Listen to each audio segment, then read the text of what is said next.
வணக்கம் நண்பர்களே. ஏவாவேலுவை கைது செய்த அமலாக்கத்துறை.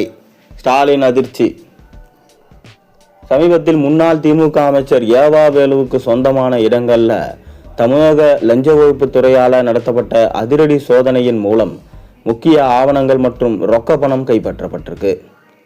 இந்நிலையில் சட்டசபையில் முதல்வர் விஜயை நோக்கி ஏவாவேலு கேள்வி எழுப்பியதால தான் அவருக்கு சொந்தமான இடங்களில் அதிரடி சோதனை மேற்கொள்ளப்பட்டிருக்கு என வெளிவரும் தகவல் உண்மையில்லை என்றும், ஏவாவேலுவுக்கு முதல்வர் விஜய்க்கு வேறு ஒரு பஞ்சாயத்து இருக்கிறது என்கின்ற தகவலும் தற்போது கிடைச்சிருக்கு. திமுகவின் கஜானா என்று அழைக்கப்படுபவர் தான் ஏவாவேலு. திமுக முதல் குடும்பத்துடன் மிக நெருக்கமானவர். திமுக தேர்தல் செலவுகளுக்காக பெரும்பாலான நிதி ஏவாவேலுவிடம் இருந்துதான் வரும் என்றெல்லாம் தற்போது சொல்லப்படுது. இந்நிலையில் பணத்தால் எதையும் சாதிக்க முடியும் என்கின்ற திட்டத்துடன் தாவேகா ஆட்சியை கவிழ்க்க ஏவாவேலுவுடன் திமுக தலைமை ஒரு அசைன்மெண்ட் கொடுத்திருக்கு. ஏவாவேலுவும் அதற்கான வேலைகளை தொடங்கி இருக்கிறார். அதாவது தாவேகா எம்எல்ஏ சுமார் 15 நபர்களை விலைக்கு வாங்கி அதுடன் அவர் களமிறங்கிய ஏவாவேலு தரப்பினர் அமைச்சர் பதவி கிடைக்காத விரக்தியில் இருக்கும் எம்எல்ஏக்கள், பொருளாதாரத்தில் பின்னணியில் இருக்கும் எம்எல்ஏக்கள், கட்சி தலைமையின் மீது அதிருப்தியில் இருக்கும் எம்எல்ஏக்கள் என தாவேகா எம்எல்ஏக்கள் பட்டியலிட்டு அவர்களையெல்லாம் எம்எல்ஏ பதவியை ராஜினாமா செய்ய வைக்கும் முயற்சியில் இறங்கியிருக்கிறது ஏவாவேலு தரப்பு.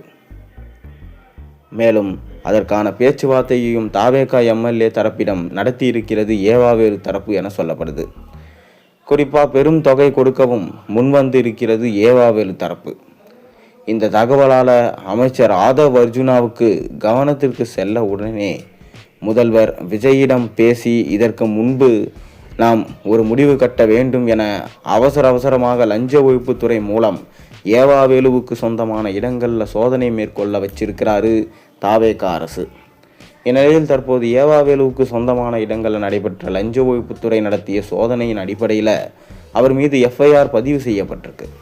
இனி இந்த எஃப்ஐஆர் அடிப்படையில் அமலாக்கத்துறை ஏவாவேலுவுக்கு சொந்தமான இடங்களில் சோதனை மேற்கொண்டு அவரை விசாரணைக்கு அழைக்கலாம்.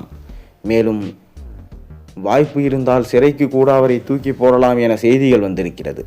தற்போது தமிழக லஞ்ச ஒழிப்புத்துறை ஏவாவேலு மீது எஃப்ஐஆர் பதிவு செய்திருப்பதன் மூலம் அவரை காப்பாற்றிக் கொள்ள ஓடிக்கொண்டிருக்கிறார் ஏவாவேலு. இனி தாவேகா எம்எல்ஏ பக்கம் குதிரை பேரம் பேச வரமாட்டார்கள். அந்த வகையில் இனி நாம் பக்கமே தலை வைத்து ஏவாவேலு படுக்கக்கூடாது.